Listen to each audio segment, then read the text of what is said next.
Irmão, que bom que estamos aqui nesta quarta-feira com os nossos corações abertos para aprendermos mais e mais da palavra do Senhor. Ele é pão que alimenta a nossa alma, Ele é água que sacia a nossa sede, porque é revelação de Deus para o nosso coração. O Senhor Jesus disse que quem crê em mim, como diz as Escrituras, do seu interior fluirão rios de água viva. E nós cremos no Senhor Jesus, a palavra encarnada. E Ele que nos deu esta revelação para que possamos segui-la. E vamos então meditar na palavra do Senhor, continuando a exposição de Mateus. Estamos no capítulo 26 e estaremos lendo a partir do verso 47 e até os 56. Os irmãos que estão aqui na nave do tempo, os irmãos que estão na galeria e você que está em casa acompanhando a transmissão, que Deus abençoe a sua vida e a sua família. Vamos colocar em pé e vamos ler esse texto alternadamente. E eu estarei lendo com os irmãos a parte que vocês forem ler, para que os demais que estão em casa possam acompanhar a leitura e ouvi-la. Diz assim: falava ele ainda, e eis que chegou Judas, um dos 12, e com ele grande turba com espadas e porretes, vinda da parte dos principais sacerdotes e dos anciãos do povo. Ora, o traidor lhes tinha dado este sinal: aquele a quem eu beijar é esse, prendei-o. E logo aproximando-se de Jesus, lhe disse: salve, mestre, e o beijou. Jesus, porém, lhe disse: amigo, para que vieste? Nisto, aproximando-se eles, deitaram as mãos em Jesus e o prenderam. E eis que um dos que estavam com Jesus, estendendo a mão, sacou da espada e, golpeando o servo do sumo sacerdote, cortou-lhe a orelha. Então Jesus lhe disse: embainha a tua espada, pois todos os que lançam mão da espada, a espada perecerão. Acaso pensas que não posso rogar a meu Pai, e Ele me mandaria nesse momento mais de 12 legiões de anjos? Como, pois, se cumpririam as Escrituras, segundo as quais assim deve suceder? Naquele momento disse Jesus às multidões: saístes com espadas e porretes para prender-me como a um salteador? Todos os dias no templo eu me assentava convosco, ensinando, e não me prendestes. Tudo isso, porém, aconteceu para que se cumprissem as escrituras dos profetas. Então os discípulos todos, deixando, fugiram. Que Deus nos abençoe. Oremos. Pai querido, fale conosco por meio da Tua palavra, que possamos entendê-la e guardá-la no mais profundo do nosso coração. Queremos, ó Deus, extrair dessa passagem lições que possam marcar a nossa vida hoje para sempre. Ilumine os nossos olhos, ó Deus, para que entendamos a Tua palavra e que possamos aplicá-la na nossa vida. É o que nós te pedimos, no nome de Jesus, para a glória de Jesus. Amém. Podemos assentar, meus irmãos. Você consegue se imaginar numa cela sem ter cometido um crime? Você consegue imaginar como ficaria seu filho numa situação dessa? Tem gente presa, meus irmãos, por ter um nome parecido com um suspeito que está sendo procurado pela justiça. Tem gente presa porque a vítima se confunde e acusa a pessoa errada. A polícia não investiga e prende. Tem gente presa por armações. A pessoa coloca uma arma em certo lugar e deixa uma droga não sei onde para incriminar uma pessoa inocente. No Brasil existem muitas pessoas presas injustamente. Nós podemos perceber. Pessoas que estavam ali na Praça dos Três Poderes no dia 8 de janeiro, presas injustamente, e há um clamor de anistia, para que as pessoas possam ter a liberdade novamente. Nesse mundo caído, meus irmãos, ninguém está isento das injustiças da vida, de ser traído, acusado falsamente e de ser preso sem nada dever. De igual forma, Jesus era um preso inocente, uma vítima de uma armação perversa, com o fim de tirá-lo de cena para sempre. Não é uma prisão onde ele terá uma oportunidade para provar a sua inocência, porque o tribunal era injusto, as acusações eram infundadas e sem provas. É um plano macabro para condenar Jesus sem provas, só com narrativas mentirosas. Jesus foi preso como um malfeitor, um bandido, um impostor, um blasfemo. No entanto, por trás de todo esse drama da paixão de Cristo, está a mão de Deus, controlando tudo o que está acontecendo. A grande ideia dessa passagem é que Jesus é o justo que se entregou voluntariamente pelos injustos para cumprir as Escrituras. Jesus veio a este mundo para morrer. A pior morte, a morte de cruz por nós pecadores. Jesus veio a este mundo para morrer em prol da sua igreja. Jesus veio a este mundo para beber o cálice da ira de Deus em nosso lugar.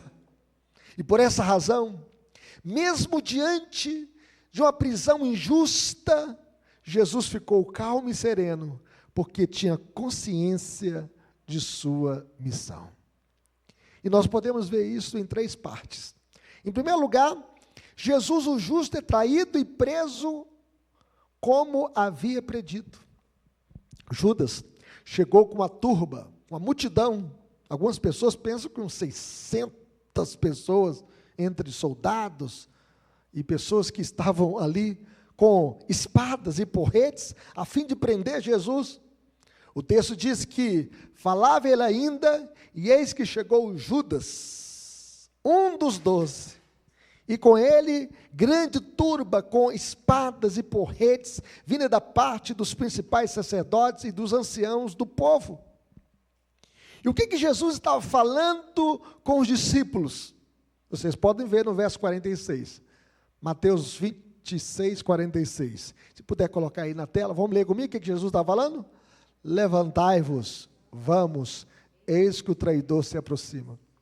Jesus estava falando exatamente isso. Nesse momento chegou Judas, um dos 12, aquele que era do colégio apostólico, e ele estava chegando com a turba, com a multidão, e Jesus estava falando, eis que o traidor se aproxima. Jesus havia predito, meus irmãos, que um dos 12 o trairia. Esse momento não pegou Jesus de surpresa. Jesus não ficou, Judas me traiu, Não, Jesus já sabia. Jesus já havia dito na oração sacerdotal, nenhum deles se perdeu, exceto o filho da perdição, para que se cumprisse a Escritura. Judas Iscariote era um tesoureiro no colégio apostólico. No entanto, traiu Jesus por causa de 30 moedas de prata. Na última, ou na penúltima mensagem que eu preguei, que nem se fosse 30 bilhões de dólares, ele traiu apenas por 30 moedas de prata, que era o preço de um escravo. Judas era um perdido na porta do céu. Ele foi chamado para ser apóstolo. Que privilégio de andar com o Rei dos Reis e Senhor dos Senhores. Ele fez parte do colégio apostólico, ele era um dos 12. A Judas fora conferido o mais elevado ofício, o ofício de ser apóstolo, enviado de Cristo. Judas recebeu autoridade para realizar a obra de Deus. Ele recebeu autoridade sobre os demônios e para curar toda sorte de enfermidades. Judas, ele tinha poder, mas não tinha caráter, não tinha fidelidade. Judas ouviu todos os ensinamentos de Cristo. Judas ouviu os grandes sermões de Jesus. Judas ouviu o sermão da montanha, o sermão profético de Jesus. Ouviu as parábolas de Jesus. Ele teve o privilégio de ouvir as palavras de Jesus durante 3 anos no seu ministério terreno. Ele ouviu, mas não obedeceu. Ele ouviu, mas não atendeu às palavras de Cristo. Judas viu todos os milagres de Jesus. E Jesus, ele fez o primeiro milagre na terra, num casamento em Caná da Galileia. Jesus transformou a água em vinho.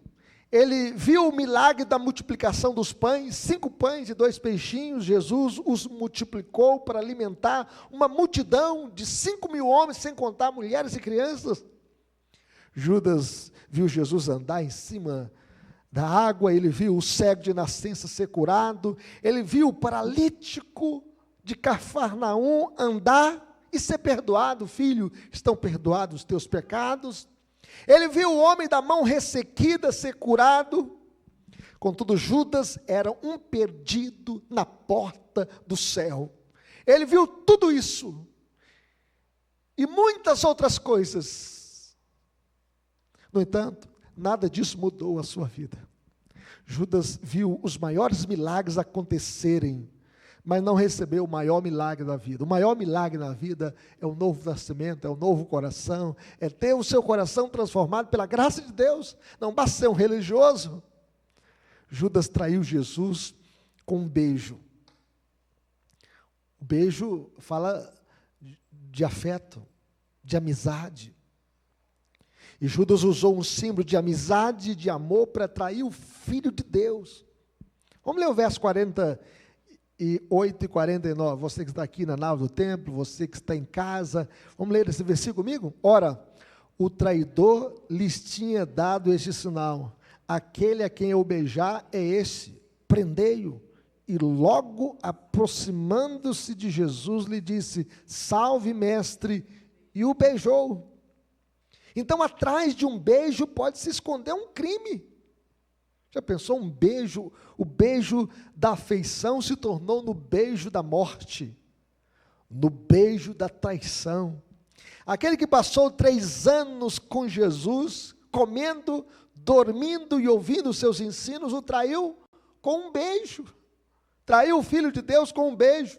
Judas Iscariotes teve todas as oportunidades, ele estava perto de Jesus, ouvia os seus ensinamentos, conversava com ele, mas mesmo assim, no seu coração, ele não teve espaço para o Senhor da vida. Com isso, Judas comprova que era indigno de toda a confiança, honras e vantagens.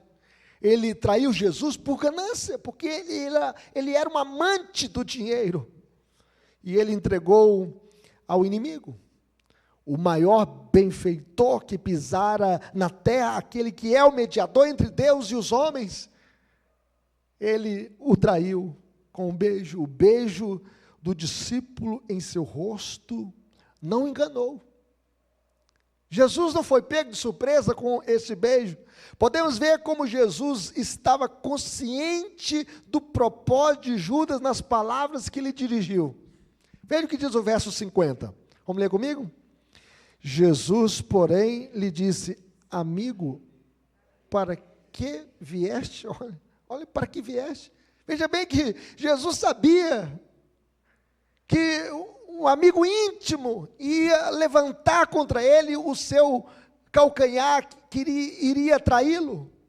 O beijo, meus irmãos, era um sinal para prendê-lo com segurança. Era uma noite escura.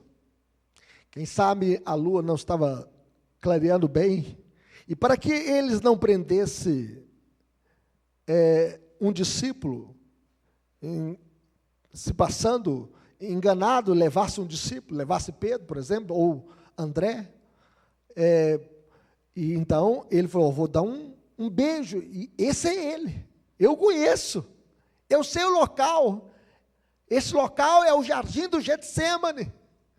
E eles então pensaram que Jesus reagiria à prisão, ou que os seus discípulos lutariam por ele. E por esse motivo eles vieram preparados para enfrentar qualquer circunstância, dispostos a esmagar qualquer rebelião. Eles sempre quiseram prendê-lo, mas Jesus escapava de suas mãos, porque a sua hora não era chegada. Eles tentaram prendê-lo em outra ocasião, e Jesus se ocultou, diz a Bíblia. E nem poderiam prendê-lo agora se não tivesse se entregado livremente. Jesus havia predito, meus irmãos, a seus discípulos, que lhe era necessário seguir para Jerusalém, sofrer muitas coisas dos anciãos, dos principais sacerdotes, dos escribas, ser morto, ressuscitado no terceiro dia. Jesus, nesse evangelho de Mateus, ele falou 3 vezes acerca do seu sofrimento, acerca dos açoites, acerca da cruz e acerca da ressurreição. Ele veio para o que era seu, mas os seus não receberam. E o texto diz que, nisto, aproximando-se eles, deitaram as mãos em Jesus e o prenderam. E colocaram isso com violência. Eu não sei se você já viu um policial prendendo um ladrão ou alguém, ele não prende, né? Por favor, coloque a mão para trás. Não, ele prende com violência. E os soldados aqui colocaram as mãos sobre Jesus, impuseram as mãos sobre Jesus. Literalmente aqui impuseram as mãos sobre Jesus. Veja a grande ironia da vida, meus irmãos. Jesus impunha as mãos sobre as pessoas para curá-las. Jesus tocou no intocável, tocou no leproso. Jesus abençoava as crianças, como essa criança que estava aqui, Jesus colocava as mãos sobre as crianças, Jesus as abençoava, e Jesus disse para os seus discípulos: deixai vir a mim os pequeninos, porque dos tais é o reino dos céus. Jesus usou as suas mãos para abençoar, mas agora as mãos dos soldados vieram sobre ele com violência para prendê-lo. Um ato de injustiça e hostilidade. Mas, em segundo lugar, nós podemos ver que Jesus, o justo, se entregou voluntariamente. Veja o que diz o verso 51. Vai aparecer aí na tela e os irmãos vão ler comigo. Vamos ler juntos? Eis que um dos que estavam com Jesus, estendendo a mão, sacou da espada e, golpeando o servo do sumo sacerdote, cortou-lhe a orelha. Veja bem que Mateus, Marcos e Lucas não mencionam qual discípulo cortou a orelha do servo do sumo sacerdote. Mas João afirma que o discípulo que feriu Malco com a espada foi Pedro. Pedro agiu em defesa de seu mestre, uma vez que pensava que o Messias não deveria morrer. E por isso, ele, sacando da espada, feriu o servo do sumo sacerdote e cortou-lhe a orelha. Veja bem que era uma noite escura. E quem sabe, né, entre as oliveiras ali do jardim do Getsêmani, ele, né, deu um corte, pensando que ia acertar o pescoço. Ninguém, quando bate a espada assim, pensando que vai acertar a sua orelha. Mas ele errou. A noite era escura. No entanto, Jesus mandou Pedro embainhar a espada, ou seja, guarda a espada. E isso por várias razões. Primeiro, o uso da espada com esse propósito era prejudicial. Havia 600 pessoas ali, muitos soldados. Eles poderiam ter sido dizimados. Poderiam ser todos mortos ali. Então Jesus lhe disse: embainha a tua espada, pois todos os que lançam mão da espada, a espada perecerão. Já notaram, meus irmãos, que geralmente quem mata, morre matado? O reino de Deus não é estabelecido pela força da espada, mas pela morte do rei Jesus na cruz. Jesus, o rei, veio morrer por você e por mim. As pessoas que vivem pela espada tendem a morrer pela espada. Segundo, o uso da força da espada era desnecessário, uma vez que ele poderia pedir ajuda celestial. Olha o que diz o verso 53. Vamos ler comigo? Acaso pensas que não posso rogar a meu Pai, e ele me mandaria neste momento mais de 12 legiões de anjos? Quanto que é uma legião, Ronaldo? Uma legião são 6.000 anjos. E aí, se você multiplicar 6.000 vezes 12, a quantos anjos? 72.000 anjos. Já pensou um negócio desse? Jesus não precisava da ajuda daqueles discípulos ali. Não precisava da espada de Pedro. Ele poderia rogar ao Pai. Deus é soberano, meus irmãos, para nos guardar. Em instantes chegariam 12 legiões de anjos para ajudá-los. Para ajudá-lo, para guardá-lo, para livrá-lo daquela prisão injusta.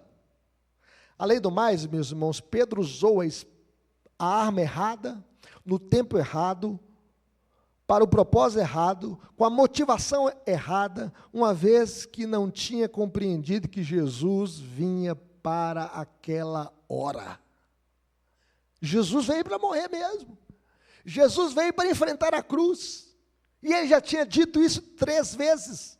E veja o que diz o verso 54. Vai aparecer na tela, vamos ler comigo? Como, pois, se cumpririam as Escrituras, segundo as quais assim deve suceder? Jesus veio para cumprir as Escrituras. Jesus veio a este mundo para morrer na cruz do Calvário, para cumprir as Escrituras. João registra as seguintes palavras de Jesus a Pedro: mete a espada na bainha, não beberei porventura o cálice que o Pai me deu? Jesus tinha plena consciência que era chegada a sua hora, que ele chegou em Jerusalém e iria morrer na semana da Páscoa. E Jesus não é um Marte, mas é um sacrifício voluntário, obediente à vontade do seu Pai. Pedro segurava a espada, mas Jesus segurava o cálice da ira de Deus que ele ia tomar em meu lugar e no seu lugar. Ele diz: eu não beberei o cálice que o meu Pai me deu. Pedro resistia à vontade de Deus, mas Jesus se submeteu à vontade de Deus. Pouco antes, Jesus tinha orado: meu Pai, se possível, passa de mim esse cálice, sem que eu beba. E ele diz: faça-se a tua vontade. Jesus se submeteu à vontade do Pai. No Getsêmane, ele suou gotas de sangue. E ele veio para cumprir a vontade do Pai. E a cruz era a vontade do Pai. Se não fosse por meio da cruz, nós não teríamos redenção, não teríamos perdão, não teríamos o sangue que nos purifica de todo o pecado. Jesus se entregou voluntariamente para morrer em lugar de pecadores. Jesus perguntou para os seus algozes, veja o verso 55, vamos ler comigo o que Jesus perguntou? Saístes com espadas e porretes para prender-me como a um salteador? Vamos repetir comigo? Saístes com espadas e porretes para prender-me como a um salteador? Em outras palavras, vocês vêm com espadas e porretes para me prender como se eu fosse um bandido? Como se eu fosse um assaltante? Como se eu fosse um salteador? Eles saíram com espadas e porretes para dominarem o príncipe da paz. Jesus é o príncipe da paz. E o texto de João também menciona, meus irmãos, que eles vieram com tochas e lanternas. Tochas e lanternas para procurar pela luz do mundo. Que absurdo. Jesus, todos os dias no templo, ele diz: todos os dias, no templo eu me assentava convosco, ensinando, e não me prendestes. Tudo isso, porém, aconteceu para que se cumprissem as Escrituras dos profetas. Jesus veio para cumprir as Escrituras. E a morte de Jesus na cruz estava na agenda de Deus, no decreto de Deus, no plano de Deus por nós pecadores. Jesus veio para beber o cálice da ira de Deus em nosso lugar. Ele é o nosso substituto. A morte de Jesus foi uma morte vicária, substitutiva, redentiva. Ele veio para cumprir as Escrituras. Nem um i e nem um tio das Escrituras deixará de ser cumprido. Jesus sabia, meus irmãos, que o episódio da cruz deveria acontecer. No plano de Deus tinha o desenho da cruz. E Deus o havia decretado e anunciado por intermédio de seus profetas, e essas profecias tinham que ser cumpridas a fim de que ele não fosse considerado mentiroso.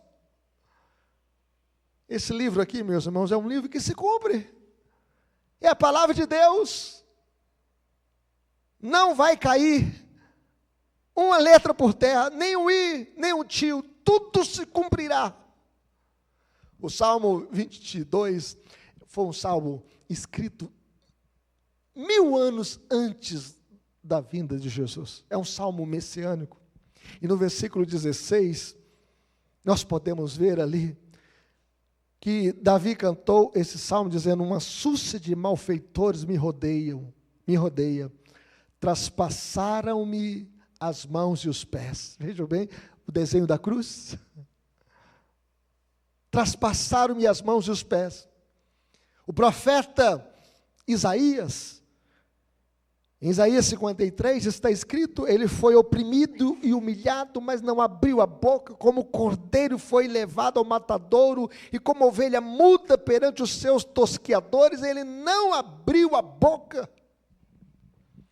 Quando Isaías escreveu essa profecia, 700 anos antes da vinda de Cristo, parece que Isaías estava ao pé da cruz, relatando Jesus como Cordeiro de Deus que tira o pecado do mundo. Jesus é o Cordeiro de Deus, meus irmãos.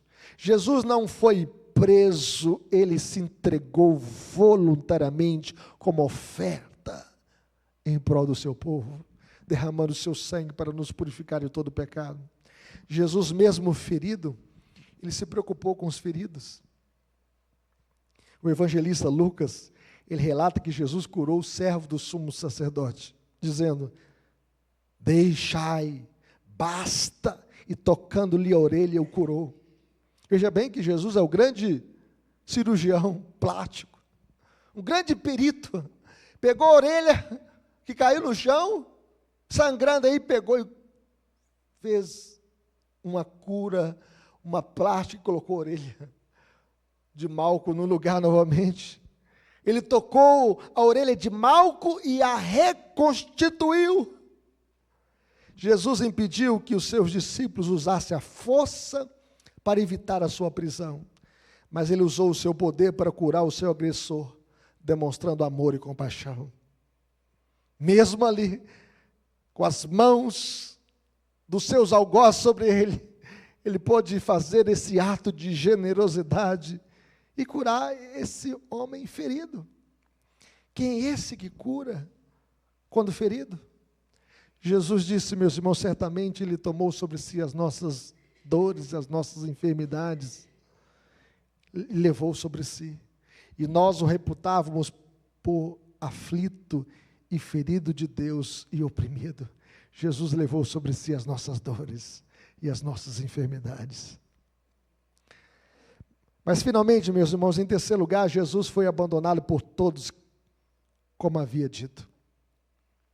Veja que no verso 31, no capítulo 26, veja o que diz aí, Jesus havia dito: esta noite todos vós vos escandalizareis comigo, porque está escrito: ferirei o pastor e as ovelhas ficarão dispersas.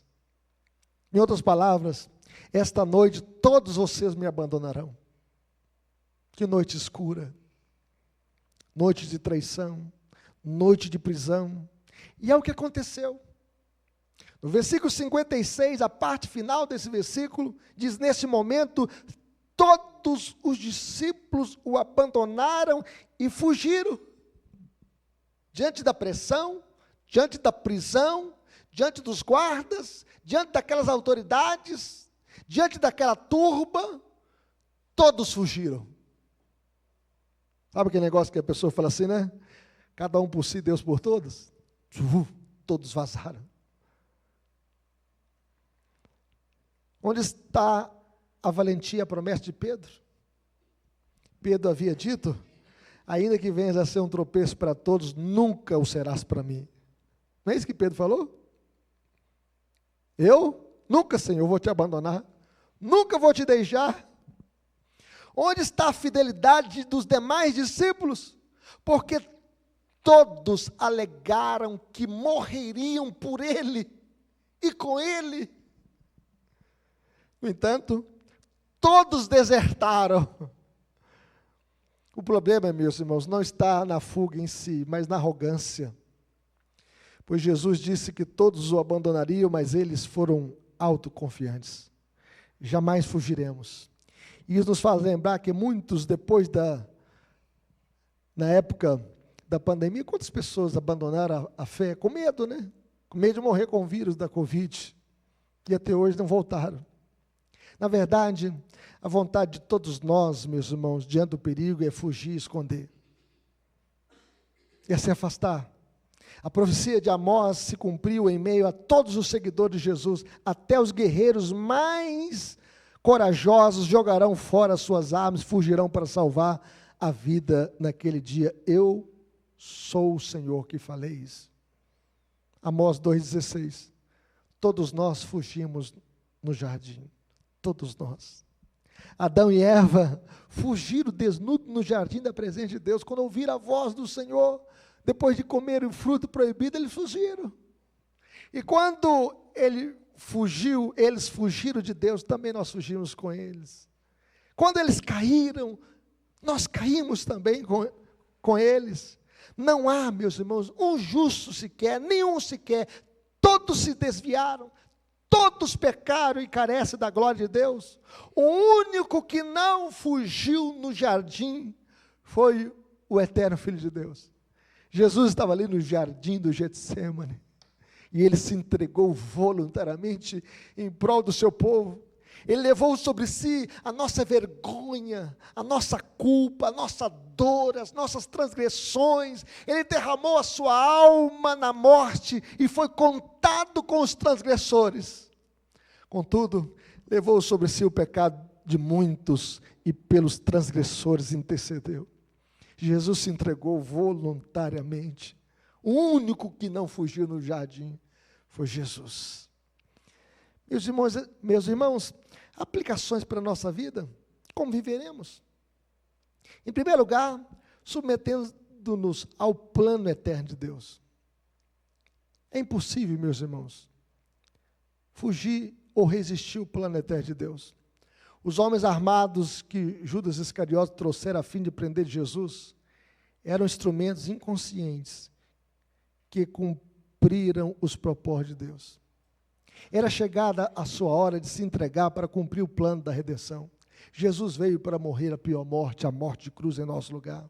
Jesus veio para cumprir as Escrituras. Jesus veio para cumprir o plano eterno de Deus. Ele deveria se entregar voluntariamente e morrer em lugar de pecadores. Ele tinha de ser traído, preso, morrer em lugar do pior dos seres humanos. Ele tinha que tomar o nosso lugar. Ele é o nosso substituto. Ele é o Cordeiro de Deus que tira o pecado do mundo. Os planos de Deus não podem ser frustrados. Os decretos de Deus se cumprirão. O Senhor Jesus disse: passará o céu e a terra, mas as minhas palavras não passarão.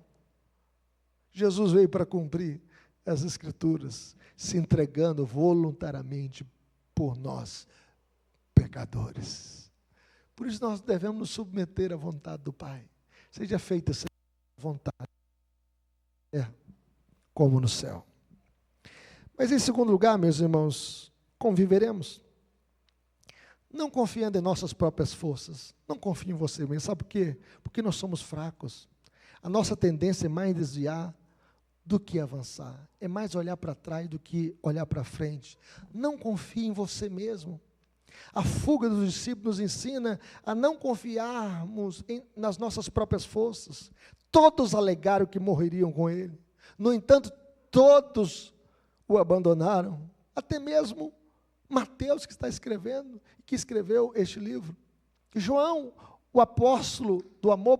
Pedro, aquele que fez confissões ousadas a respeito de Jesus, todos o abandonaram, todos fugiram em face da prisão de Jesus.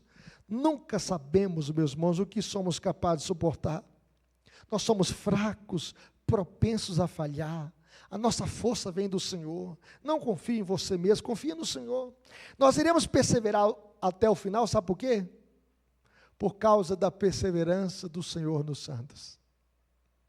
Nós perseveramos, é porque o Senhor persevera em nós. Porque aquele que começou a boa obra em nós, há de completá-la até o dia de Cristo Jesus. Muitas vezes nós queremos mais olhar para trás do que para frente, mais desviar do caminho do que seguir o caminho. Nós só chegaremos no final, é porque o Senhor tem segurado em nossas mãos. Cuidado com a arrogância espiritual. Jesus diz, bem-aventurados, humildes de espírito, porque deles é o reino dos céus. O Senhor Jesus nos diz, aprendei de mim que sou manso e humilde de coração. E a palavra de Deus diz que Deus resiste aos soberbos, mas a sua graça Ele dá aos humildes. Por isso nós devemos nos quedar aos pés do Senhor e pedir a Ele força. Senhor, me ajude, Senhor, a caminhar até o final, me ajude a perseverar, me ajude, Senhor, a não olhar para trás, me ajude a resistir ao mal, me ajude a resistir às pressões dessa vida. Nós teremos pressões de todas as formas, no seu trabalho, na sua escola, na faculdade, na rua, na praça, nas amizades, quantas coisas. Nós teremos resistências contrárias à fé cristã, e por isso nós devemos pedir, Senhor, me ajude a prosseguir até o final, e que possamos dizer como o apóstolo Paulo, tudo posso naquele que me fortalece. É o Senhor que nos fortalece. Mas, em terceiro lugar, meus irmãos, conviveremos reagindo à oposição, não com violência, não com a espada de Pedro, mas com amor. Pedro sacou da espada e cortou a orelha de Malco. No entanto, o reino de Deus, meus irmãos, não se estabelece pela espada. O islamismo impõe a sua religião pela força. Mas o cristianismo não é assim. O reino de Deus não se estabelece pela espada. A Igreja Católica Romana incentivou as cruzadas para tirar a Palestina do domínio muçulmano. Mas o reino de Deus não pode avançar na força do braço humano. Não é em cruzadas, em batalhas, em guerras. Não por força nem por poder, mas pelo meu espírito, diz o Senhor dos Exércitos. É na força do Espírito Santo. Nós devemos vencer o mal com o bem. Nós devemos vencer o ódio com o amor de Deus. A Bíblia diz o seguinte, se o teu inimigo tiver fome, dá-lhe de comer. Se tiver sede, dá-lhe de beber, porque fazendo isso amontoarás brasas vivas sobre a sua cabeça. E o Senhor diz, a mim me pertence a vingança, eu é que retribuirei, diz o Senhor. A vingança pertence a Deus. A justiça nós devemos colocar nas mãos de Deus, entrega o teu caminho ao Senhor, confia nele, e o mais ele fará. A vingança pertence a Deus. Segundo o bispo Haile, a espada pode ser usada com justiça na defesa das nações contra a opressão. Numa guerra justa, né? No entanto, a espada jamais deve ser empregada na propagação ou na manutenção do Evangelho. Jamais. O cristianismo não pode ser imposto mediante o derramamento de sangue, com guerra, e nem se pode obrigar as pessoas a crerem. Isso é obra de Deus. Só Deus para mudar os corações. Só Deus para mudar as mentes. É Deus a quem arranca o coração de pedra e coloca dentro de nós um coração de carne, habitado pelo Espírito Santo. Eu gostaria que você abrisse a sua Bíblia comigo, em 2 Coríntios capítulo 10. Veja Paulo escrevendo aos Coríntios, no capítulo 10, verso 4 até o verso 6. Veja o que diz a Bíblia. Porque as armas da nossa milícia não são carnais, e sim poderosas em Deus para destruir fortalezas, anulando sofismas e toda altivez que se levante contra o conhecimento de Deus, e levando cativo todo pensamento à obediência de Cristo, e estando prontos para punir toda desobediência, uma vez completa a vossa submissão. Então nós podemos perceber aqui que as armas da nossa milícia, elas não são carnais, mas sim poderosas em Deus.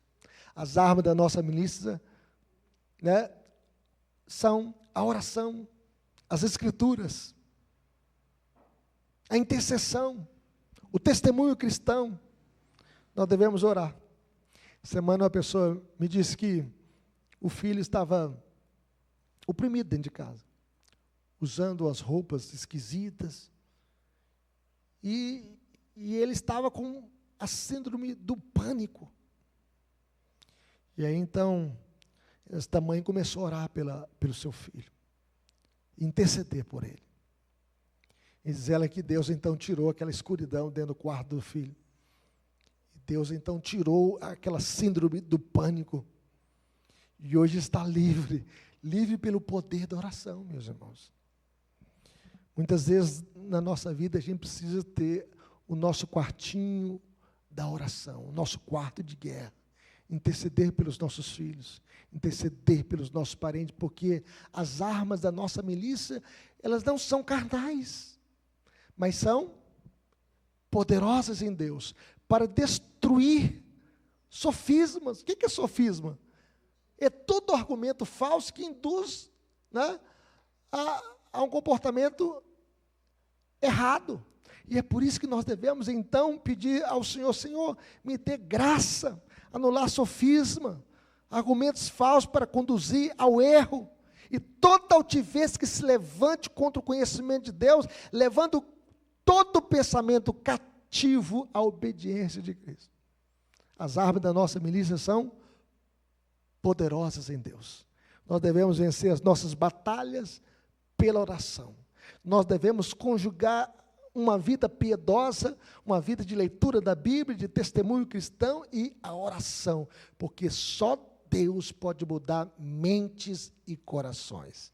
Que Deus nos abençoe. Vamos orar? Vamos colocar em